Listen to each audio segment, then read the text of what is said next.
Okay, so this is the second lecture in English linguistics. So it's part of your language module in English. And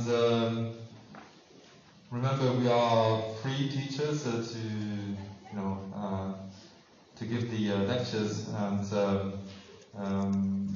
everyone will have 4 weeks, and the final exam is in January with a quiz, okay, together with the grammar translation class. And so it's kind of introduction to study of language and languages. So we'll the first 2 sessions we concentrate on English. So remember, if you were there, the last session was about the history of English, the English among the world's languages, and also we tried to answer the question, how many English speakers there are. And the question sounds simple, but it's actually bloody complicated. It's difficult to tell how many English speakers there are, because there are all kinds of English speakers: native, near native, the outer circle people, in India, Nigeria, and so on, and learners of English, like yourself. Today we'll look at vocabulary of English. So how people study vocabulary, vocabulaire. So it's words, right? English words, and how you. We'll also ask several questions. So one of the questions will be about the number of words. So how many words there are in English. And again, it's the question sounds simple and a little bit stupid, but actually this is a question that you can't answer because we don't know. Okay? So it's going to be clear until the end of the lecture why we don't know this. Okay? Okay, so last time, remember we looked a little bit like how English, when English was born, how English has been influenced by other languages. So you can see here the different languages that have influenced English and the vocabulary as well. So Celtic, Latin, Anglo-Saxon, Norse, Old French, Norman, French, Latin, Hindi, Persian, Arabic, and so on. So all these languages influence the vocabulary of English. But we know that English, the linguists classify English as a Germanic language. So close to German, Dutch, and Swedish. Okay? And so this is new. So this is our first slide. We need to think about this. So you can see chart here. How do you call this in French? Ce visuel, comment ça s'appelle en français? Camembert. And obviously in English, because they don't eat stinky cheese, okay, they call this a pie. Okay, so this is a pie chart. Imagine, I'm just hope that you're not too hungry, but imagine an apple pie or a shepherd's pie or whatever. But this is a pie chart. Okay, so what this chart shows is that looking at all the words that you find in the Oxford English Dictionary, the words, the origins of these words. And what's interesting is that only 1 word out of 4 comes from Germanic, and 29% of words come from French, which is good news for you, because it means that if you are a native French speaker, you will recognize 1 word out of 3 in English. Okay, because it comes from French. 29% from Latin, okay. 6% Greek, okay. So obviously all the medical terms and scientific terms. And other languages 6%, and proper names 4%. Okay. So so when you think about words coming from proper names, so for instance, you've got the word Hoover. Okay. So this is another way of calling the vacuum cleaner. C'est l'aspirateur. Okay. Et pourquoi on appelle Hoover? Parce que une des premières marques d'aspirateur, c'était le Hoover. Donc vous avez le verbe to hoover, okay, passer l'aspirateur, okay. So this is, for instance, an example of an English word coming from a proper name, okay. So obviously in French you've got things like, scotch or scotché, okay, that comes from brand name as well, okay, or Javel, or the Javel, so. Okay.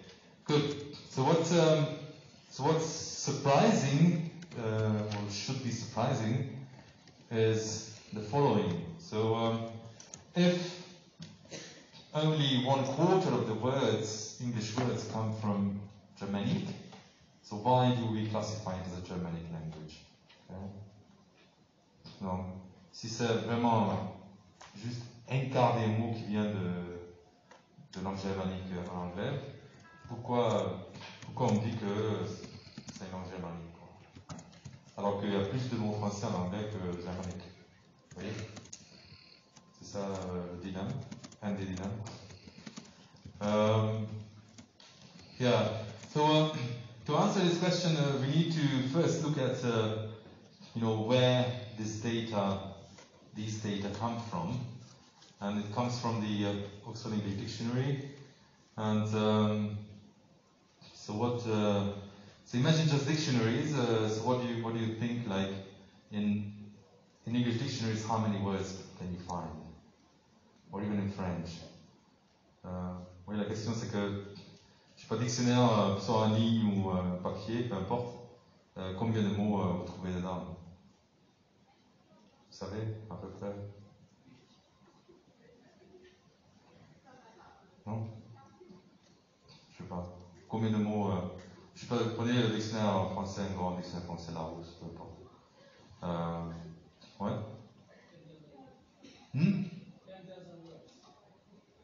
10,000? 10,000, you say, okay? So someone says 10,000, yeah? Yeah. Okay, so actually, if you really count all the words in dictionaries, the figures are very high and surprising. So if you look at, for instance, the Webster's New International Dictionary of English, so this is the big American dictionary, Merriam-Webster, you can find 450,000 entries. Okay? So that's a lot. That's a hell of a lot. C'est juste un conseil amical. Si vous voulez apprendre l'anglais, surtout commencez pas par apprendre le dictionnaire de A à Z. Parce que vous en aurez pour toute la vie et ça ne sert pas à grand chose. Okay? Donc, 450 000 entrées de dictionnaire mots, c'est énorme. Okay?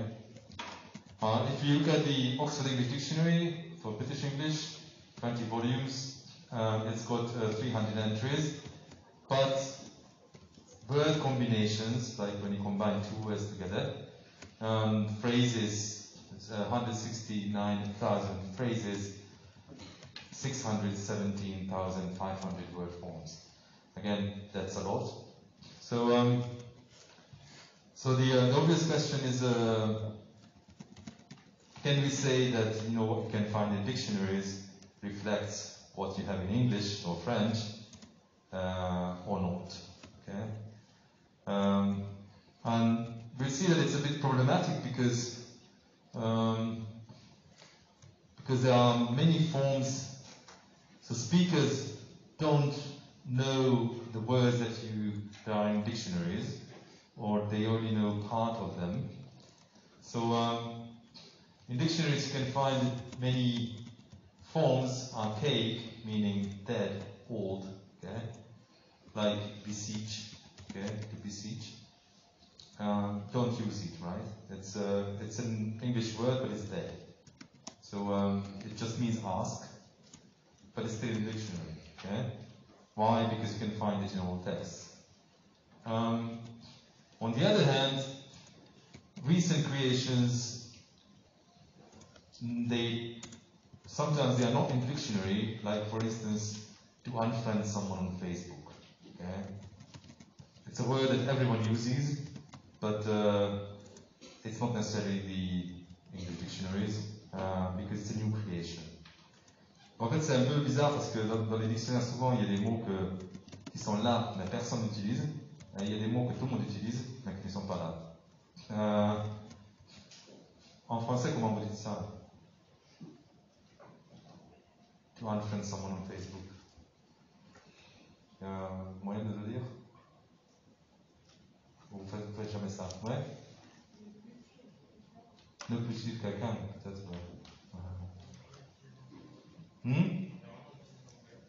Ah ouais.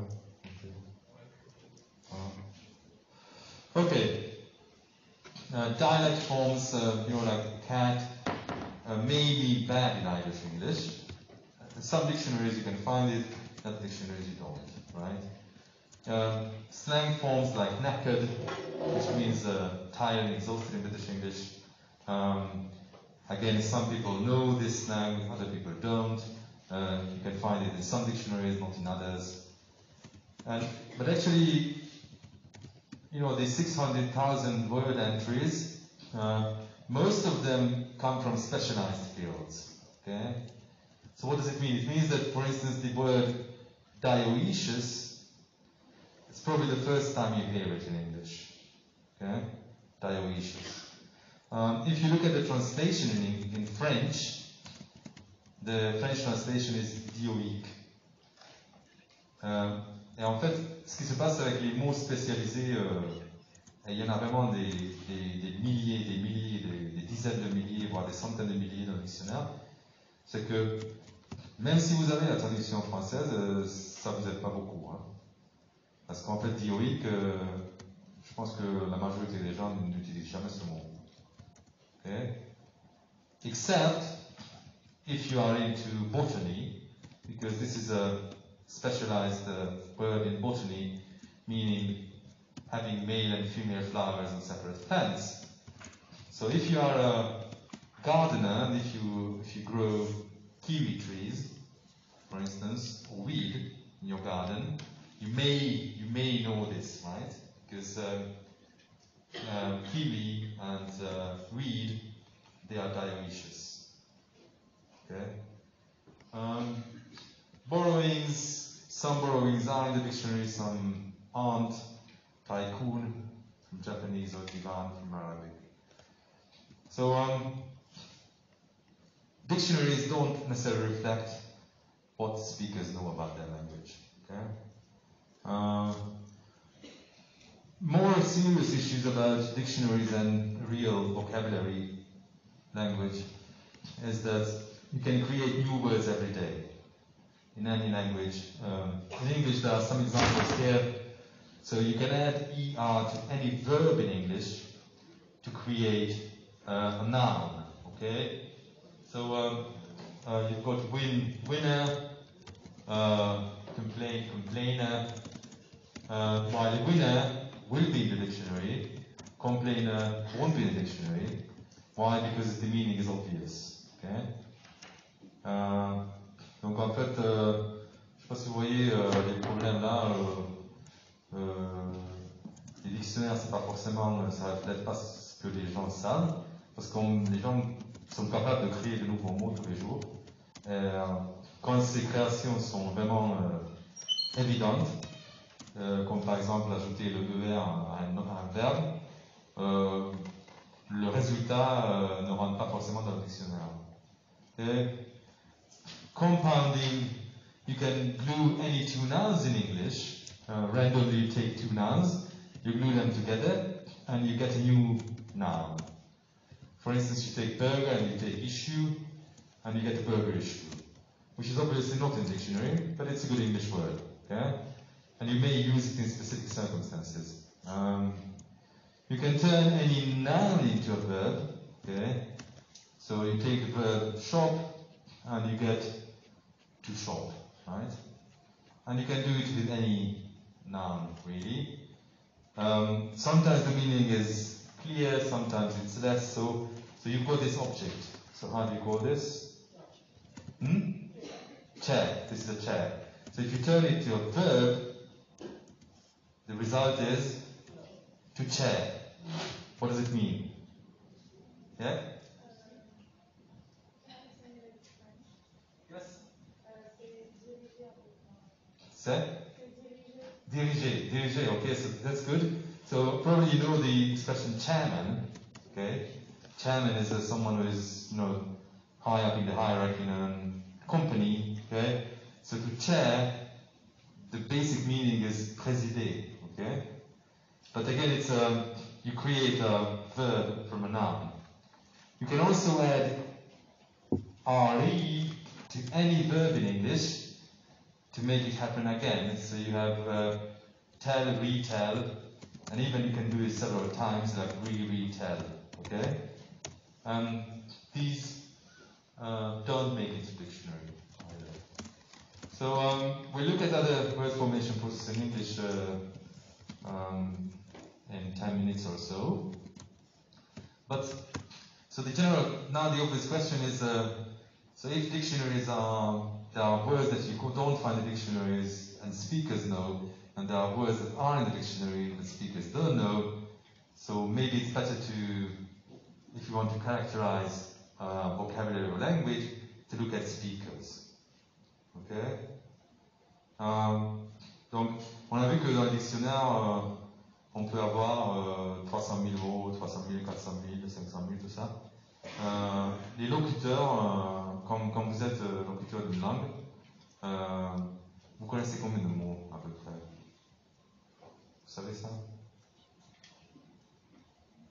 À peu près.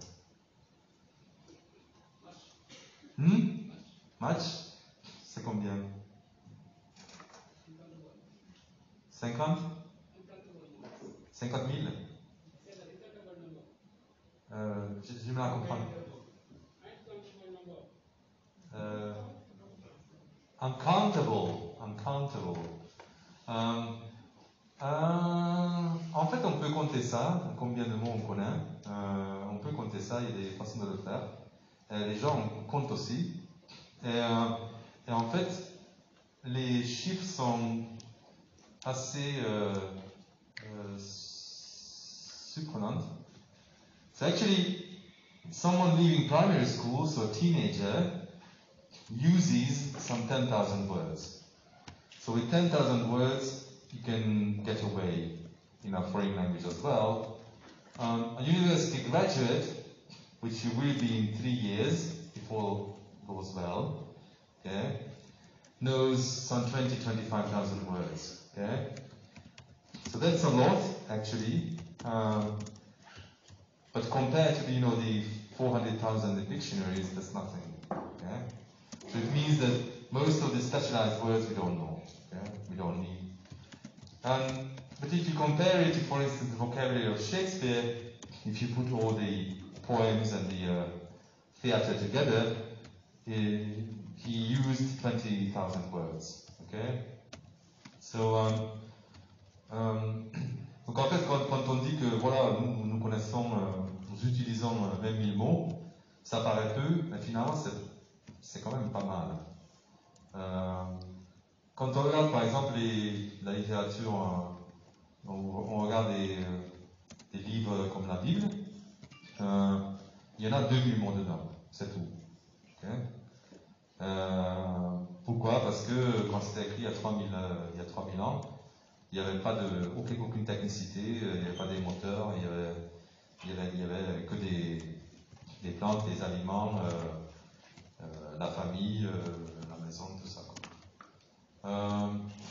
So this figure can go up to 60,000-70,000 words for really smart people and who read a lot. Okay, so that's the maximum of words that speakers use generally. Thus, you can add 25% more passive vocabulary. Okay? Donc, il faut faire la différence entre le vocabulaire actif et passif. Actif, le vocabulaire, c'est ce que vous utilisez tous les jours. Et passif, c'est ce que vous comprenez aussi, si vous le voyez à l'écrit ou à l'oral. Okay? So 25% more passive generally. Okay. So, en fait, l'idée, c'est que si on veut vraiment décrire le vocabulaire d'une langue en regardant les locuteurs, c'est pas une bonne idée non plus, parce que le vocabulaire change d'une personne à l'autre. Vous n'avez pas forcément le même vocabulaire suivant vos intérêts, vos centres d'intérêt que vos voisins. Okay? Si vous êtes complètement vous y faites de la botanique, vous allez connaître dioïque, mais sinon pas. Okay? Donc, qu'est-ce qu'on peut faire si on veut un peu comprendre ce qui se passe avec le vocabulaire de l'anglais? Si les dictionnaires n'ont pas beaucoup d'utilité, si les locuteurs servent à rien parce qu'ils sont très différents, qu'est-ce qu'on fait? Well, we look at corporate. So this is how people describe vocabulary. Corpus studies. So corpus is just a collection of data. So what you do is that you take bits and pieces of English, texts, all kinds of texts. The newspapers, textbooks, all kinds of inscriptions, whatever. Spoken language as well, like series, conferences, everyday conversation, whatever. So just take randomly English. You put them in a computer, and then you can study. Then you can look at frequency and search in digitalized form. The first big English corpus is the Brown corpus, containing 1 million words. It's from the 80s. But it's 1 million, it's not 1 million different words, but 1 million items. Okay? So nowadays, the biggest British corpus is the British National Corpus, containing 100 million words. Okay? So this is something that you can even check online. You can search the BNC, and this is quite useful for vocabulary studies.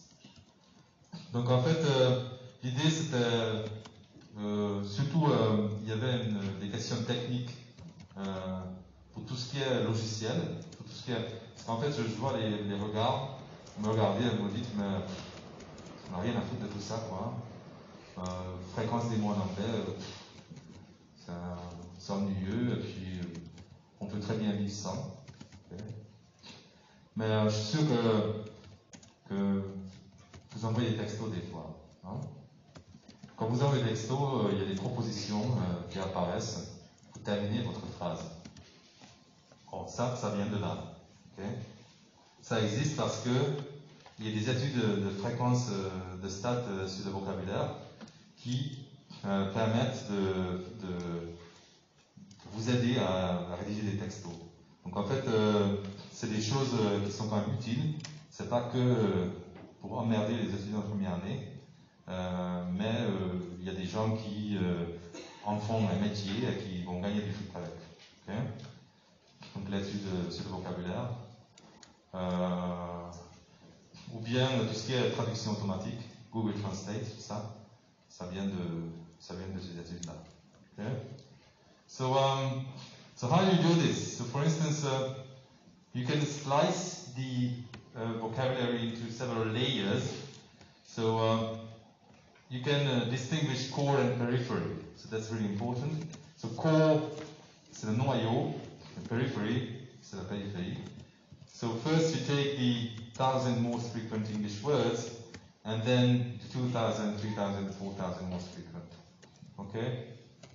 So why is it interesting for us? It's interesting for us because it's based on the usage of several people. So we have a clearer picture of what the core of English is. Like the kind of English which is really the shared by everyone. Okay.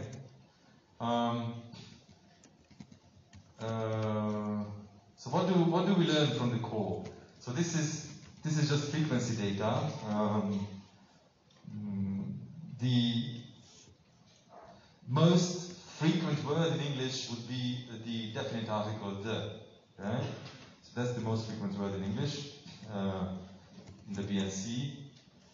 It's much more frequent in writing than in speech, for instance.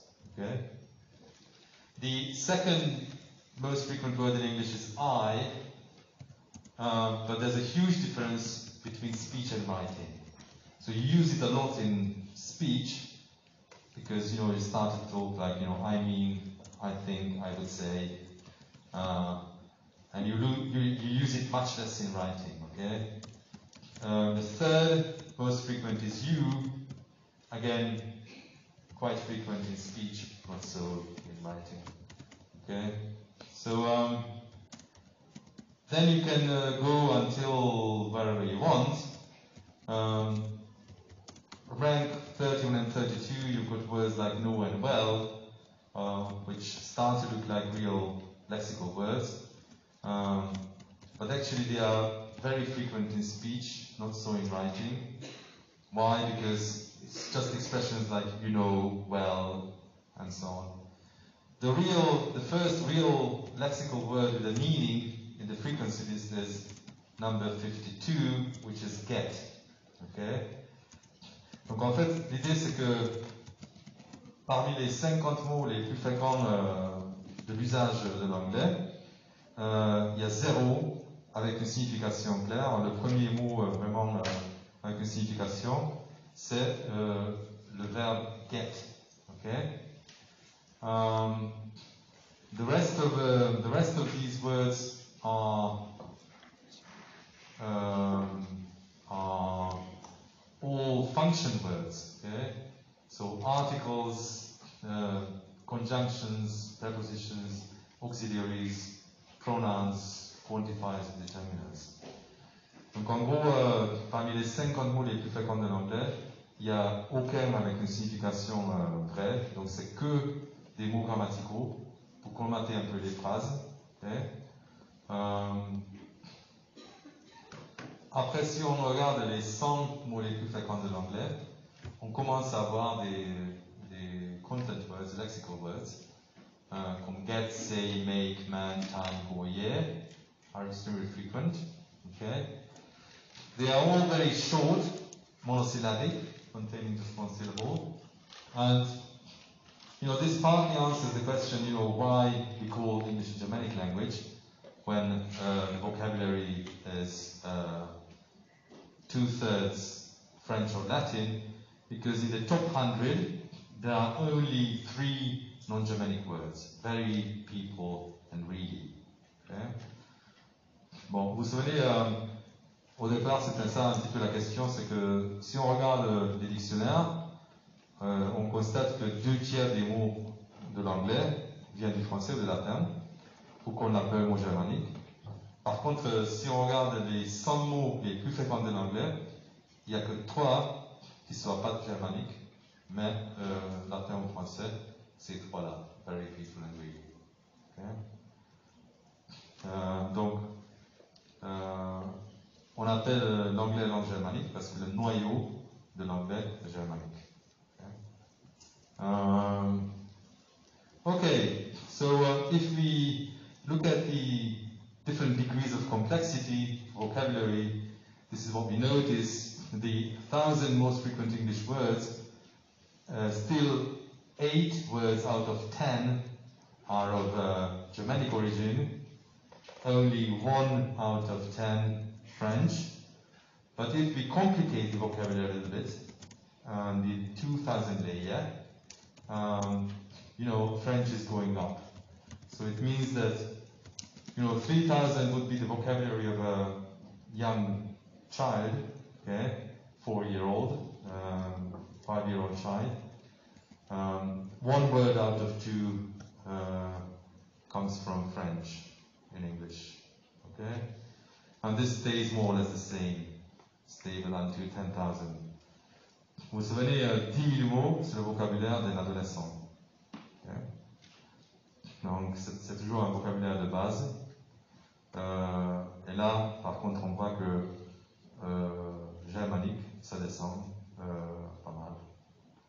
Okay, so these are the figures for the pie chart for the 10,000 layer. Shows pretty much the same picture as looking at the whole dictionary. 2/3 of words coming from either French or Latin, and 1/3 from English. Okay. So one consequence of this is the existence of lexical twins in English.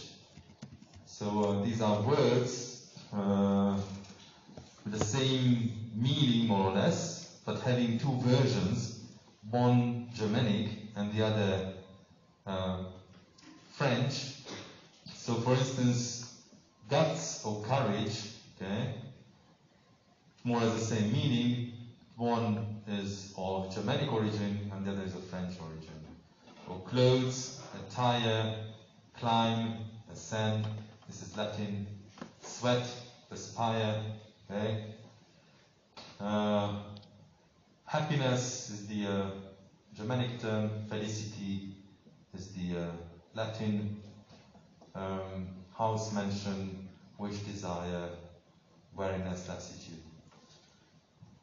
En fait, est-ce que vous remarquez ou vous avez remarqué, si vous avancez un petit peu avec vos études d'anglais, surtout en traduction, c'est que souvent vous avez 2 ou 3 options pour un mot donné.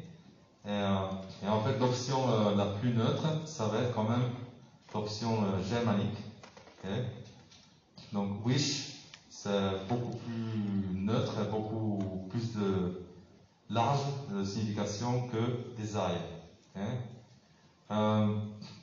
The same is true for triplets, right? So these are words when you have 3 options to say the same thing.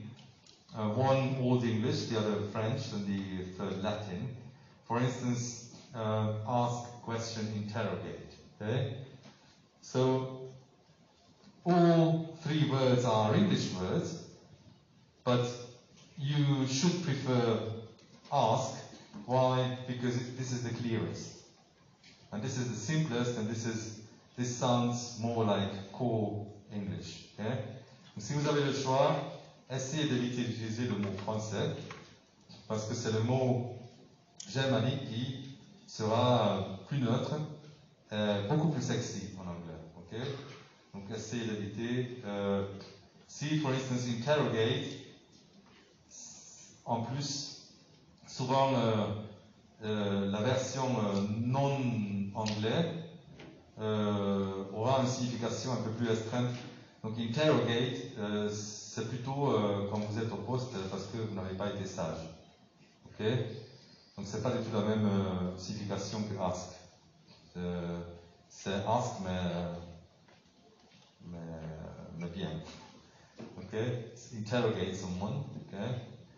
And question, again, the meaning is more restricted than ask, which is more neutral. Okay? Other examples like rise, mount, ascend, fast, firm, secure, kingly, royal, regal, and so suite. Okay? Lexical triplets. The idea is that when you translate, you have to pay attention to neutral terms and more restricted ones. And English is a Germanic language, so the neutral term will be Germanic. Good. So the last part of the lecture, we'll just go through some word formation processes. So how you create new English words, how speakers create new English words. So generally, what they do is that they take some existing word and then you change it. Okay. So you will create a new word when you need one. Okay. So for instance, here you can see examples for clipping. Okay. clipping and back formation. So words like editor, television, double glazing, ça c'est le double vitrage, okay, and babysitter, which started as nouns. And then people needed a verb to express, make an addition, okay? So they cut it, so they get edit, okay? Television gets to televise, double glazing to double glaze, and babysitter to babysit. En fait, l'idée c'est que babysitter, ça existe depuis 70 ans, à peu près. D'abord, c'était le mot qui existe en anglais. Après, il y a des gens qui ressentaient le besoin de dire s'occuper d'un enfant. Du coup, ils avaient besoin d'un nouveau mot. Qu'est-ce qu'ils ont fait? Ils ont coupé la fin de babysitter. On a maintenant to babysit. Okay? Someone. Even simpler, so this is the laziest option, but we like laziness. We are all lazy. Okay? So, very good. What do you do? Nothing. You just change the category. So this is called conversion. So these words started as verbs: swim, to hit, to swim, to cheat, to bore. But people needed a noun, so they started to use them as noun. Vous voyez ça? Donc en fait, d'abord, il y avait nager, to swim. Et après, les gens voulaient un nom. Qu'est-ce qu'ils ont fait? Ils ont commencé à utiliser swim comme un nom. Let's have a swim. Let's take a swim. Okay. C'est la même chose avec hit, ou cheat, ou bore. Il y en a plein comme ça. The reverse exists as well. So these nouns started as nouns, okay? Bottle, catalogue, brake, and oil. But people now use them as verbs as well. Okay? And this is conversion, so you don't do anything. You just, start to use it as a verb. Parce qu'en fait, si vous pensez le nom bottle, en français c'est bouteille. Si vous voulez faire un verbe, qu'est-ce que vous en faites? Comment vous faites un verbe de bouteille? Ouais?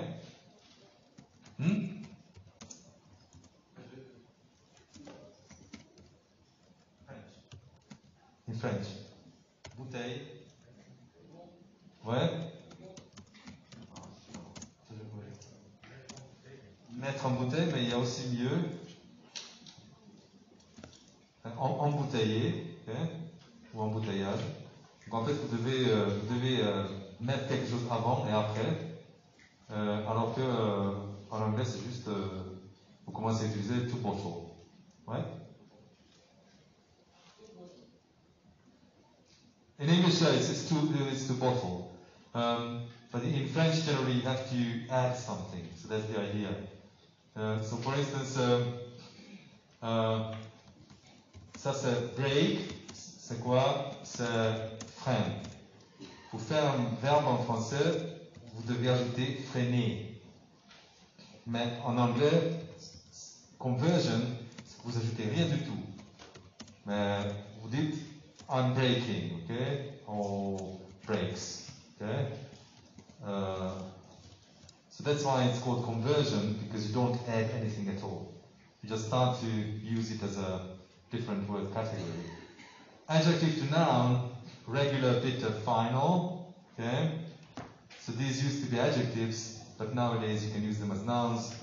To be a regular, c'est quoi?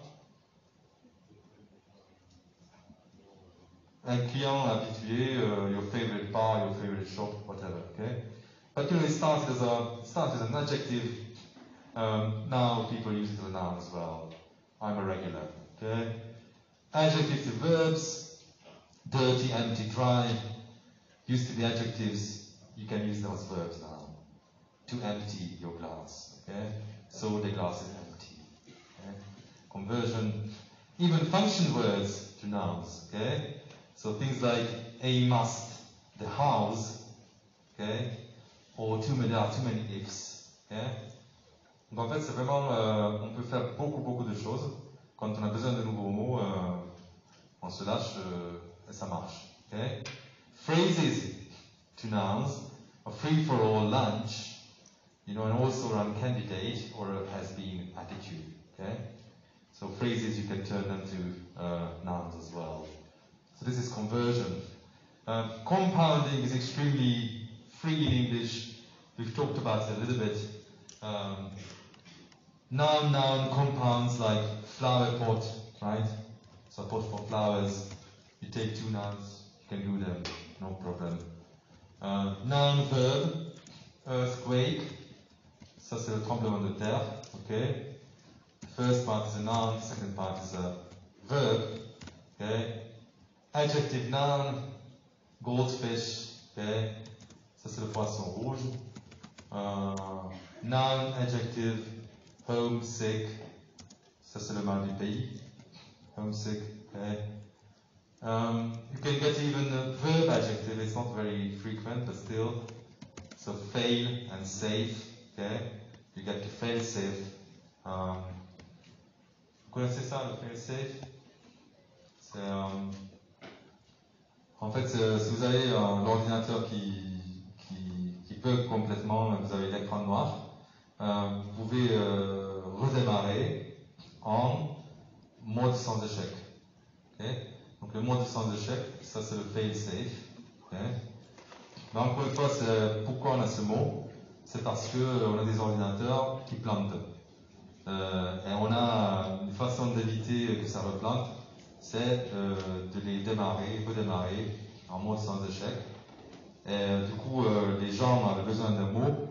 Et comment on fait? On ne va pas inventer un nouveau mot, mais on prend les mots existants et éventuellement on les colle ensemble, comme ça on a le fail-safe mode when you restart your computer. Okay. Blending is very funny, creating new words by taking two words, mixing the meaning and cutting in the words. So motor hotel gets you to motel. Breakfast lunch, which is a late lunch, is a brunch. Okay. A smoke, which consists of a fog, is a smog, in big cities. Donc c'est vraiment très joli parce qu'en fait on prend deux mots, on prend la signification des deux mots et on les colle ensemble et on coupe dedans. Breath analyzer is a breathalyzer. Okay. Breathalyzer is an alcotest. Okay. Alcotest.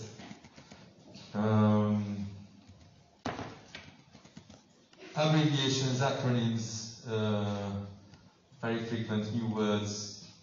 There are two major types. Initialism, when you pronounce every letter separately, like BBC, DJ, USA, disc jockey, United States of America, and so on. Acronyms are very similar, but you can read them as words, like UNESCO. So you don't pronounce UNESCO, but you pronounce it UNESCO, which is the United Nations Education Scientific Corporation, or RAM, which is Random Access Memory. Okay? So you don't pronounce it RAM, but you pronounce it RAM. Okay? En fait, parce qu'on peut les prononcer comme c'était des mots, et les acronymes qui, avec le temps, deviennent vraiment des mots normaux. Par exemple, laser, je pense que plus personne connaît l'origine, c'est que ça vient d'un acronyme Light Amplification by Stimulated Emission of Radiation, so LASER, laser, ça vient de là. Mais c'est un acronyme qui commence à être utilisé dans les années 30, ça fait quasiment 100 ans. Et maintenant, les locuteurs, on ne sait plus d'où ça vient. Au départ, c'était un acronyme laser. Okay. New acronyms like LOL. Okay. Or if you are into Harry Potter, the ordinary wizarding level exam, OWL, it sounds like a bird. Okay. So acronyms. Clipping.